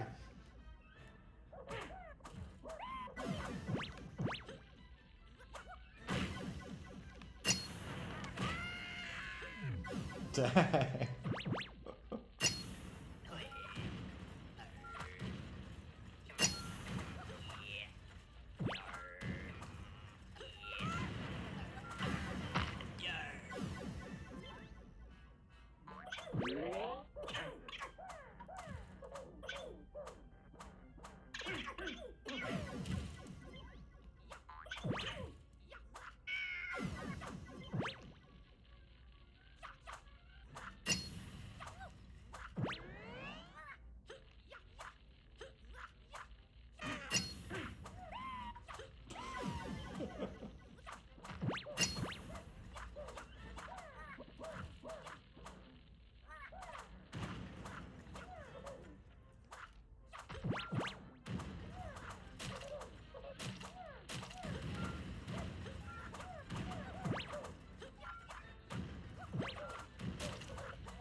Good pro.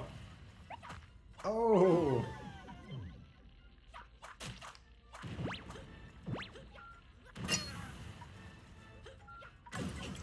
Ah.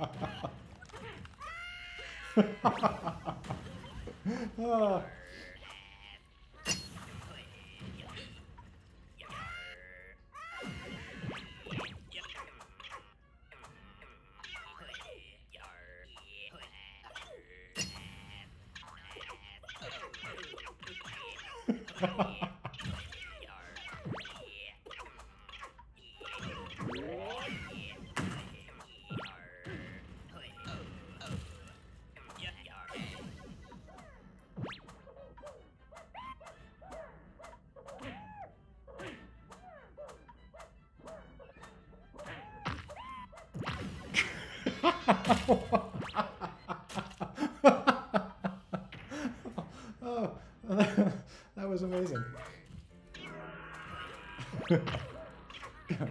Good game, physics.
Oh, jeez, that wasn't good.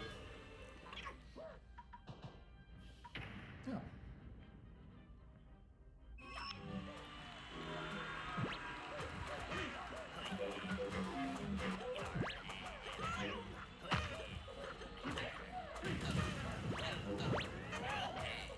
No!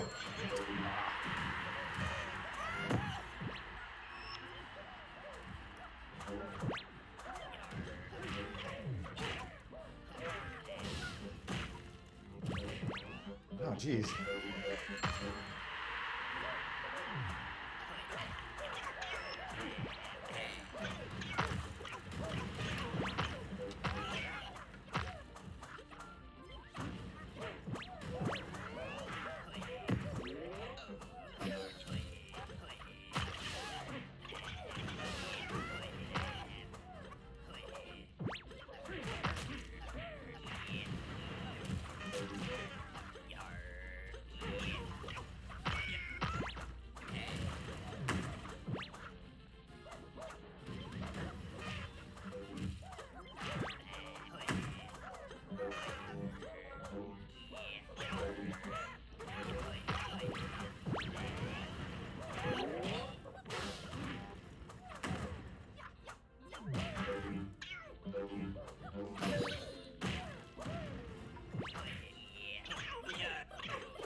Oh no!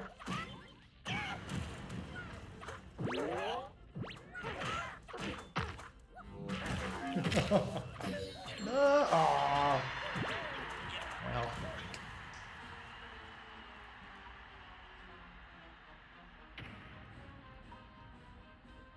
Good game, Red.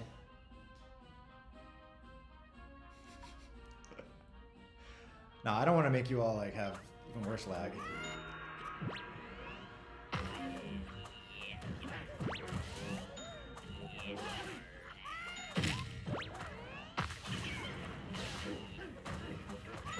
But it is always weird to me, like the concept of lag. It's just like our gaming is being limited by the speed of light. Like, that's so weird. Dang it, light! Why are you so slow?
Go blue.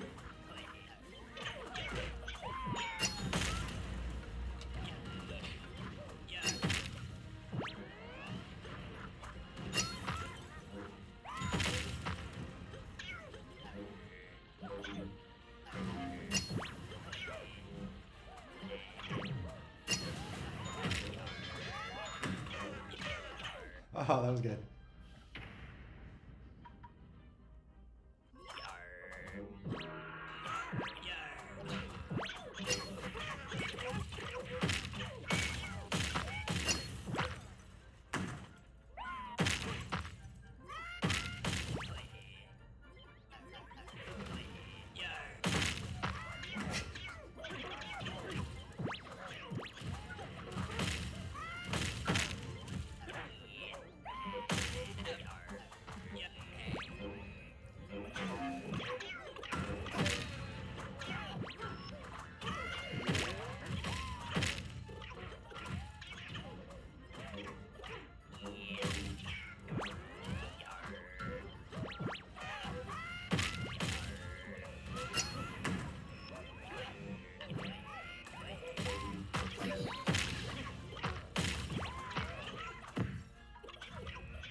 Oh.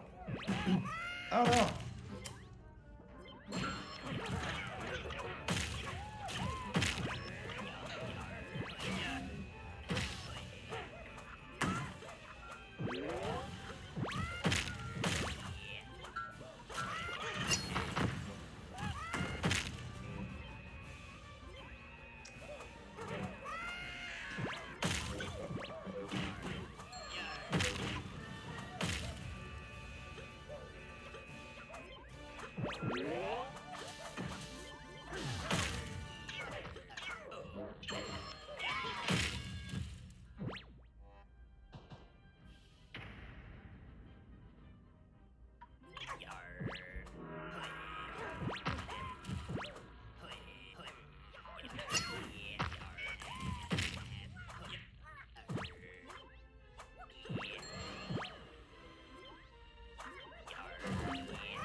Oh, sorry. Ah, oh no.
No.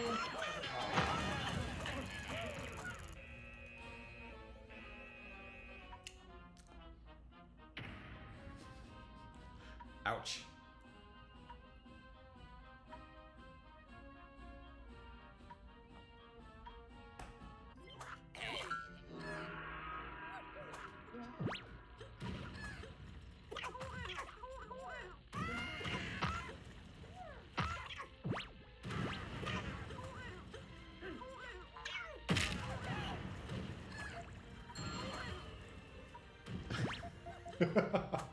You accidentally kicked him?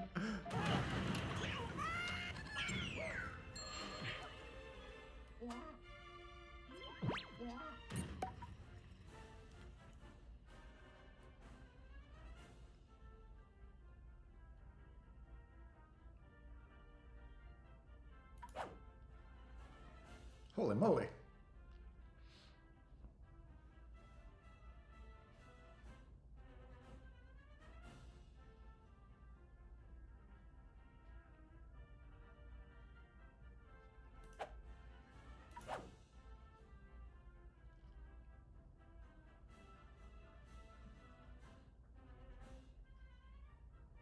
I totally need a cheat code or something.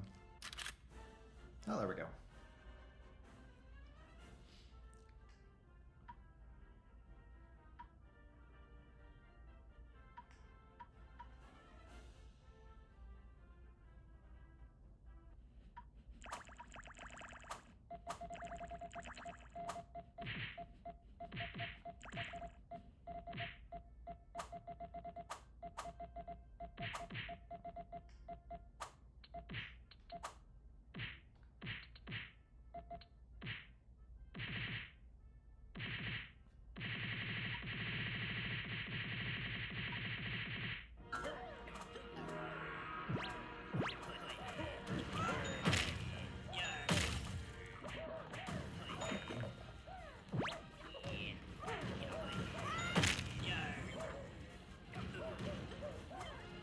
Didn't realize Quick Turn is polarizing. Is it like phone players don't like it, or just some people are particular?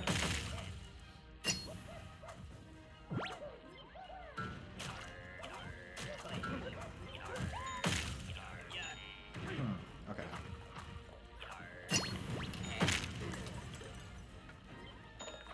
Okay.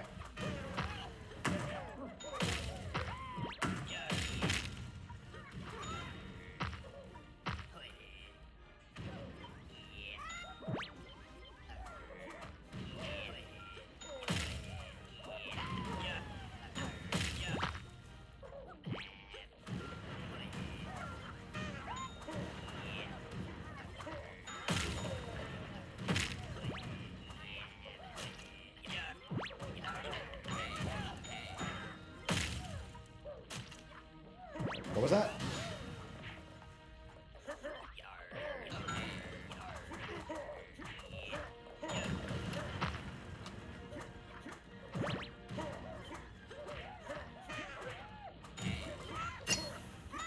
Oh.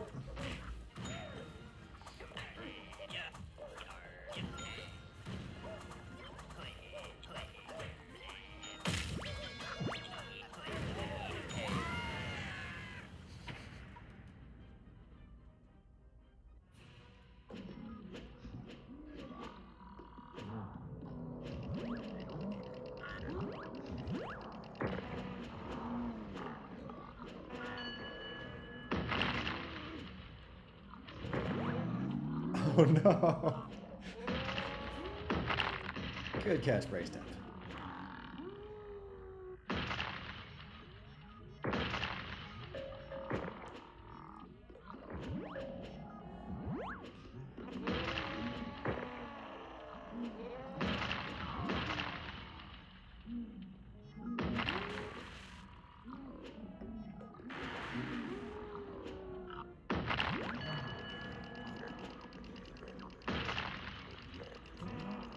Hello, Pilinetto.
Oof.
Oh no, no, stop that sock.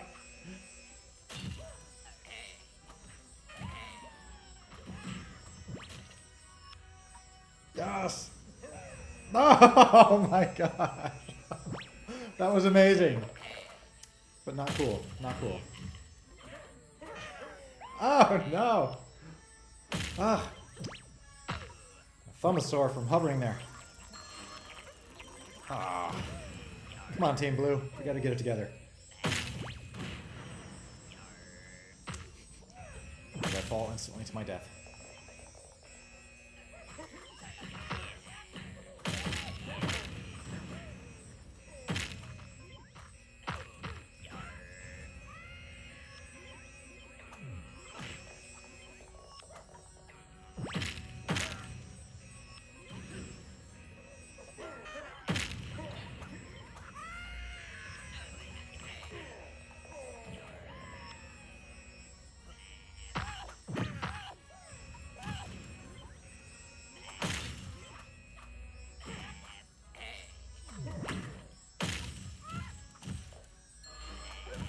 Nice.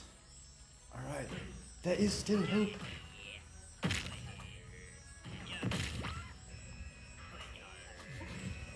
That's unfortunate.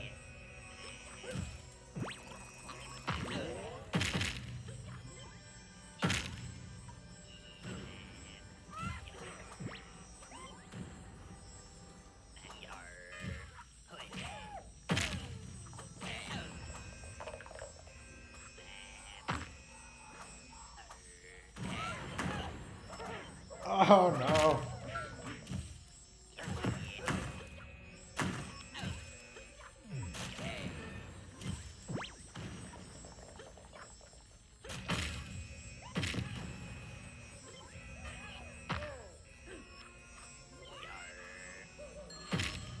Dang.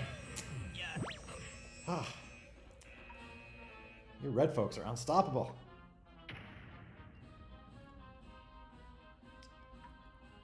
All right, good game, everyone. So I think I'll call it there since we're getting close to the 2-hour mark, but that was fun.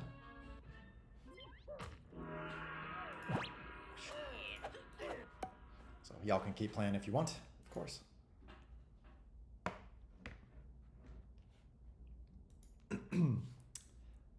Man, yeah, it's pretty rare now that I play. Like I said, most of the time I'm playing is with friends or family who are like new to the game. So it's like, it's such a different pace or different, you know, it feels like a different game, you know, with like crazy pro players doing all their crazy pro things. It's really interesting to see. Like I said, even when I was probably at my best, when I was good at like taking on the computer, I still feel like it was like a different style of game or something, or like that was so much like faster and twitchier. So very cool. But definitely makes me think like there's, you know, so many corner cases or, you know, physics behaviors or whatever that I didn't really tune for, you know, that like fast and twitchy of play. It was more for like slower play against bots and stuff like that. So it's something I should do more of, just to kind of wrap my head around.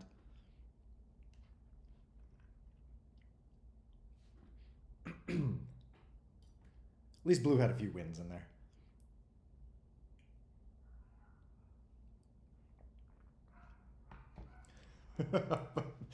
Man, Sock, you were a killer on that last one. Just like I was hovering there with the flag, just waiting for it to come back, and then it like someone got it and it reappeared, and then I was going for it, and you came like zooming through and stole it again.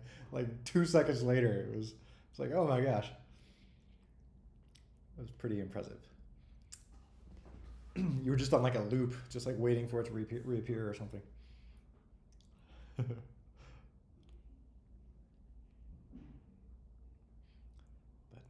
anyway, lots of fun.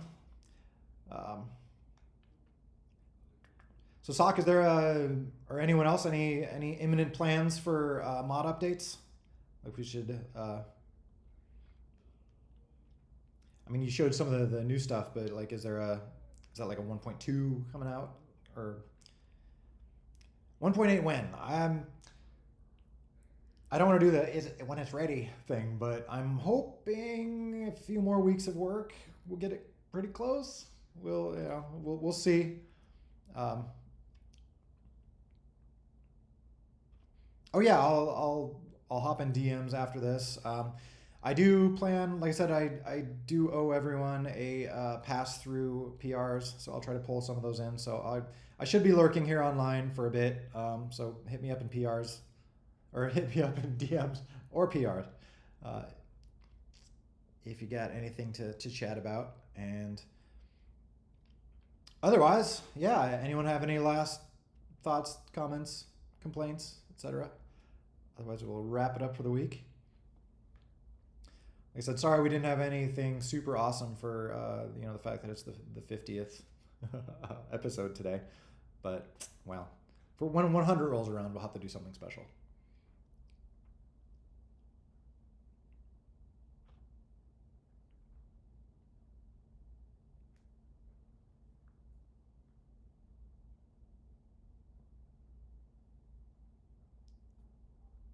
Cool. So, all right. Anyway, folks, it's been fun. So everyone have a good week or two. So I'll see you probably 2 weeks, I think. Yeah, next week I'll be in San Francisco for GDC. So I'm guessing the week after should work. So we'll stay on our regular schedule.